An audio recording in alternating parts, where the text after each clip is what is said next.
Bem, sobre como escolher o domicílio de uma conta bancária, na verdade a gente tem que ver o que é disponível, né? Porque não é todos os lugares do mundo que vão aceitar um residente brasileiro como correntista, nem todas as instituições também.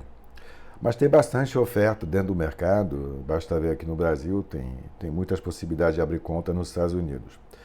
Então eu vou olhar principalmente alguns domicílios e dois em particular.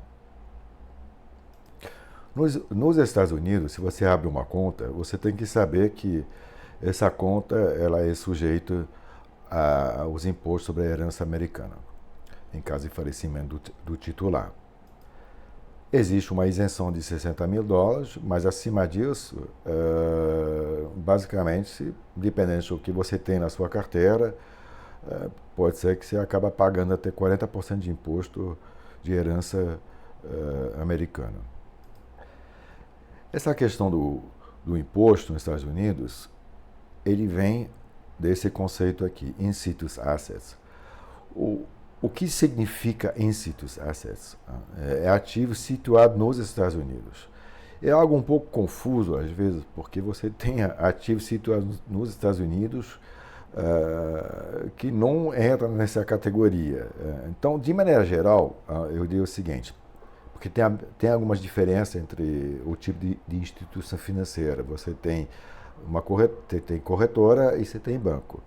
Mas do momento que você tem um saldo em conta corrente, um CDB de um banco, um título do Tesouro Americano, uma debênture de uma empresa de capital aberta, normalmente esse tipo de ativo não entra dentro dessa definição de in situ assets. Eles são isentos do imposto sobre a herança americana. Esse conceito do in situ assets, ele é válido no mundo inteiro. Do momento que uma instituição financeira providencia acesso ao mercado americano, pouco importa que ela esteja no Japão, que ela esteja na Suíça, no Luxemburgo, Liechtenstein, Inglaterra, Alemanha, Portugal, enfim. Essa instituição financeira que providenciou acesso ao mercado americano, ela é uma intermediária qualificada. Então, em caso de falecimento de um titular, ela vai olhar qual é a composição da carteira e se tem ativos que são considerados in situ assets. A regra geral é essa, isenção de US$ 60.000. E acima disso, se os ativos são considerados in situ assets, nesse caso, então, teria a tributação sobre a herança. Agora tem um ponto importante. Tem o domicílio da conta e tem o domicílio dos investimentos. Isso faz muita diferença.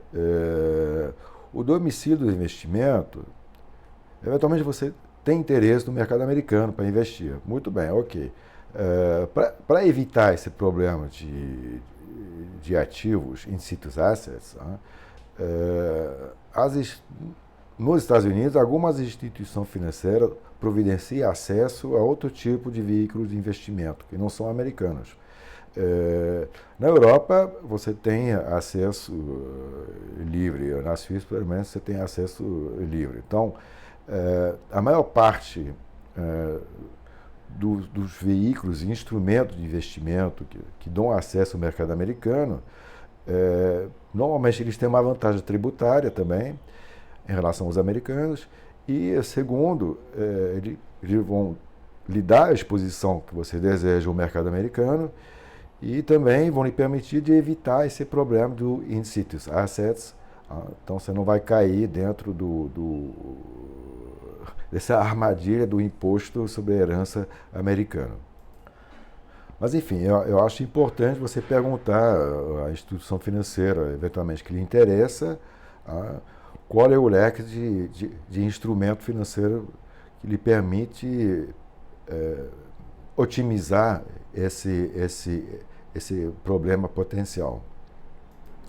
Agora, quando você quer abrir uma conta nos Estados Unidos, eu acho que é importante tomar em consideração, dentro da documentação, normalmente são oferecidas duas opções. A conta TOD, que lhe permite nomear alguns beneficiários. E isso é interessante porque você vai evitar um processo de inventário nos Estados Unidos. Mas você tem que tomar cuidado com algumas coisas também. Porque nomear beneficiário, eu acho que se os seus herdeiros naturais estão no Brasil, e você quer que a coisa seja feita corretamente, eu acho que é importante observar as proporções que estão do espólio entre todos os herdeiros. Eu acho que é importante minimizar os eventuais problemas entre os herdeiros. Pessoalmente, eu acho que seria muito chato saber que... enfim, é impossível saber depois, mas... que poderia ter briga entre os herdeiros naturais. Agora, você tem também a possibilidade de fazer uma conta com o cotitular, com direito de sobrevivente. Esse tipo de conta, basicamente, ela coloca qualquer titular no mesmo patamar que o outro.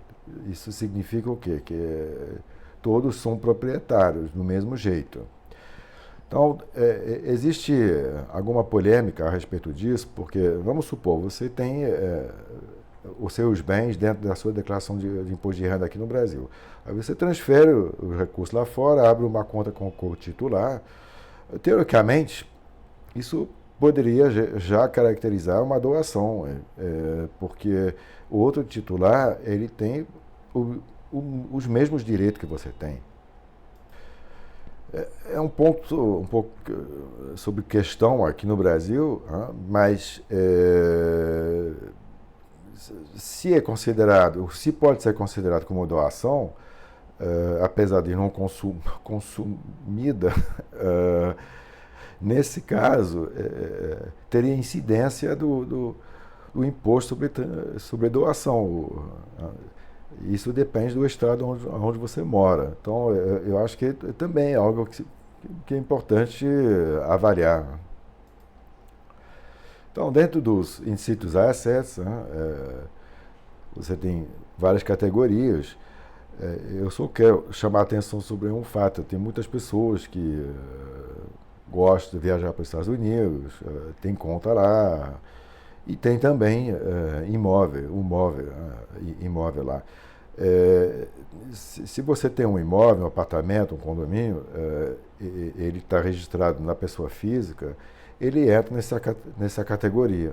Então, eventualmente, se você pensa ou já tem, eu acho que é importante conversar com um advogado lá, ou pessoas que têm a competência, para ver quais são as possibilidades para poder minimizar esse tipo de problema. Se você tem muitos recursos, que não é o caso de todo mundo, é claro que você pode fazer uma empresa offshore e aí colocar tudo lá dentro. Aí o problema fica inexistente em termos de herança norte-americana como imposto. Porque como a empresa é proprietária, a empresa não morre. Mas uma empresa também dá um certo trabalho, um custo adicional. Tem que fazer contabilidade, essa coisa toda. Então, não é... tem que ser bem ponderado e bem avaliado, realmente. Agora, em relação à Europa, a Inglaterra, nem vou tocar no assunto, porque tem mudança e é difícil ter uma visão realmente clara de como que as coisas vão evoluir ou estão evoluindo. Mas se eu pego, por exemplo, o Luxemburgo, a Suíça, que eu conheço bem, o que acontece? Se você é titular de uma conta na Suíça e você não fez nada, falece, tá bom. O espírito da lei, porque a lei na Europa, para a maior parte dos países, é meio semelhante com as leis brasileiras. Então, o espírito da lei é preservar os interesses dos herdeiros naturais. Nesse caso, em caso de falecimento, a conta fica bloqueada, não tem processo de inventário aberto lá na Suíça, e o banco vai liberar os recursos para os herdeiros naturais, sobre a apresentação da documentação da decisão da Justiça.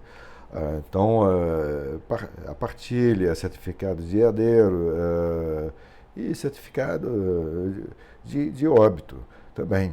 Quando tudo isso está pronto, é só submeter isso para o banco e o banco libera. Agora, também você pode ter conta com co-titular. Tem uma coisa interessante na Suíça que, quando você abre uma conta bancária, existe um documento que se chama Declaração A. Quando essa declaração A, ela estipula quem é o proprietário, a gente pode dizer assim, quem é o controlador econômico dos bens que estão sendo depositados dentro dessa conta. Então, você pode ter muito bem você como proprietário, controlador dos ativos, e tem um outro co-titular que não consta nesse documento.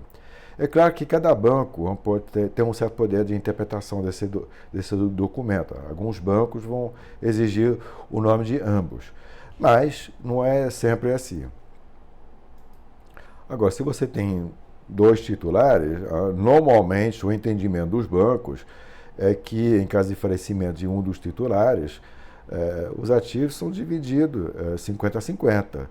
Então, 50% da conta vai ficar congelado e vai seguir o mesmo processo que eu descrevi antes. Os recursos serão liberados para os herdeiros naturais no momento que a documentação está sendo apresentada. A documentação da Justiça brasileira. Agora, existe também a possibilidade de você abrir uma conta, você assinar a declaração A, você é o único titular, e você quer ter alguma flexibilidade e dar o poder de assinatura para outras pessoas. Não existe.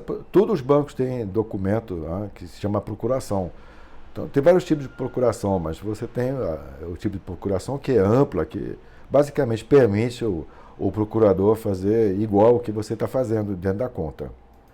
Na maior parte dos casos, esse tipo de procuração ela fica extinta no momento do falecimento do titular. Existem alguns casos de a procuração é válida post-mortem, mas isso são casos especiais e duvido que um banco vai oferecer esse tipo de procuração para vocês.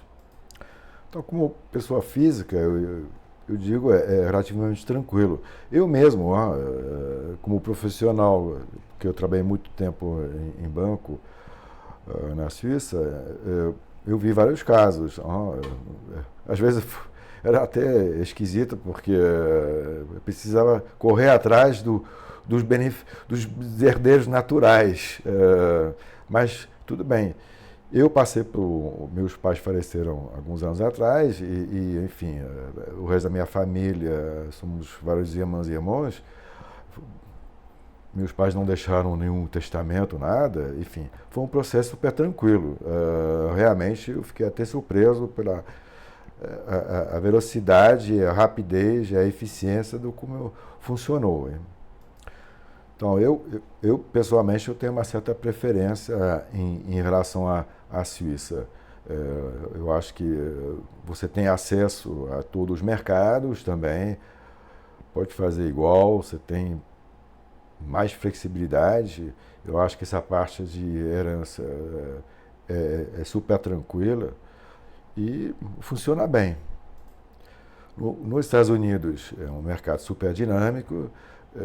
Você tem essa questão do imposto sobre a herança e dá para poder administrar, montar uma carteira também que vai minimizar ou evitar esse tipo de problema, mas isso depende também da instituição financeira com a qual você deseja trabalhar. Bem, eu espero que as informações que foram providenciadas aqui sejam úteis para vocês, se fazer as perguntas e examinar as diferentes possibilidades que o mercado oferece e assim poder tomar uma decisão com mais tranquilidade. Terão outros vídeos também que explicam outros tipos de detalhes que fazem diferença entre uma praça financeira e uma outra, e acho que vale, cada um vale suas tem seu peso dentro de uma decisão. Então, obrigado pela sua atenção.